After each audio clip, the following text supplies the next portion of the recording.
When I began, I didn't know whether the trajectory of the project would become something hopeful or not. So I was genuinely curious to see what happened. What I felt a need to do was to get a sense of where people's heads were at and to try and capture that accurately and to track some of the daily changes that occurred there. I did a lot of research on the city of New Orleans. I came up with a list of about 10 different neighborhoods. I drove around all of them multiple times, and then I narrowed it down to this neighborhood in the Holy Cross area of the lower 9th Ward. You know, there were some wonderful people on the block, and I became invested in them almost immediately once I had met them and talked to them, and there was a real question as to whether it was going to recover or not. And so that was very interesting to me. You know, I stayed on the block when I was down there, and so I was there every night and every morning. It was, a lot of the photographs were taken over about a year-and-a-half period from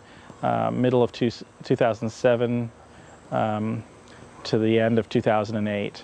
But the final images were taken at the end of 2009. So I'm used to being able to just drive wherever I want and pull over and take some pictures and drive somewhere else. And here I could never find something super new because pretty quickly I'd been in everyone's house. I'd photographed them in the places where they were most likely to be.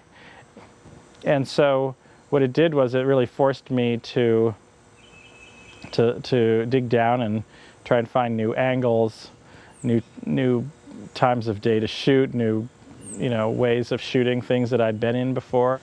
I was going in much closer on my subjects than I had in previous projects. And in terms of key images, certainly the image Blue Maxine of Maxine Richardson leaning against the window of her FEMA trailer. She was just wrung out and exhausted and unhappy at that moment because it was just, there was such a long ways to go and there'd been so many issues with the rebuilding of her house. I think Gregory on the ladder in the middle of a house that's being renovated. It happens to be his parents' home. There's two photos, I think, of girls, kind of class photo types of images that are framed in that image. So I think that really encapsulates everything that was happening on the block, the sense of history and the logistical elements of rebuilding. I think the image of Augustine and Stacy is a pretty pivotal image. Two people who love each other and depend on each other, and who together, older women, they said themselves they were only willing to come back. Augustine was willing to come back to the block because of Stacy, and Stacy was willing to come back to the block because of Augustine. They knew they would be there for each other, across the street from each other, looking out for each other, looking out for the block.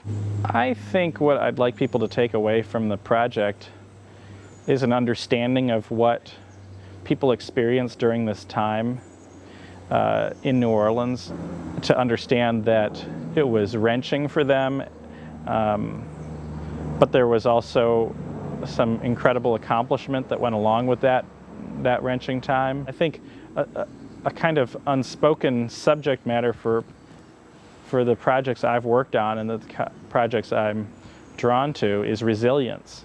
I don't think anyone would think that it was worth it in any way, shape, or form, but there are some things that can derive some real hope and some real faith and some real confidence.